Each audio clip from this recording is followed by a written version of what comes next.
Free ফায়ারের সেই শেষ নোটিফিকেশনটা আজও ভুলতে পারিনি। রাত তখন প্রায় 1টা। অনেক দিন পর ফ্রি ফায়ার ওপেন করলাম।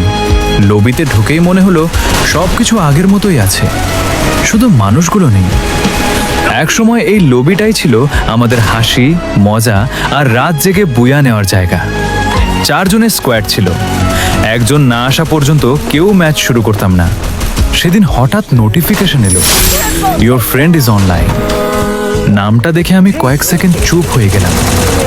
এটাই সেই বন্ধু যার সঙ্গে 2020 সালে প্রায় প্রতিদিন খেলতাম। তারপর একদিন হঠাৎ করেই সে অফলাইন হয়ে যায়। মাস কেটে যায়, বছর কেটে যায়, আর কোনো খবর পাইনি।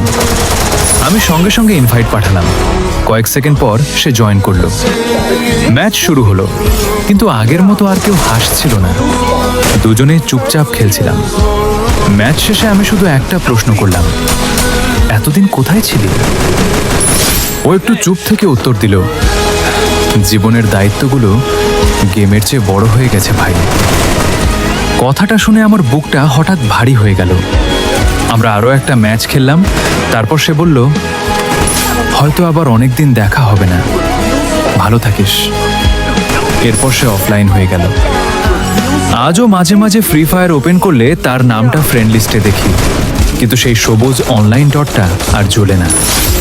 তখন বুঝতে পারি ফ্রি ফায়ার শুধু একটা গেম ছিল না, এটা ছিল এমন একটা সময় যখন আমরা কোনো চিন্তা ছাড়াই বন্ধুদের সঙ্গে ঘন্টার পর ঘন্টা কাটাতে পারতাম।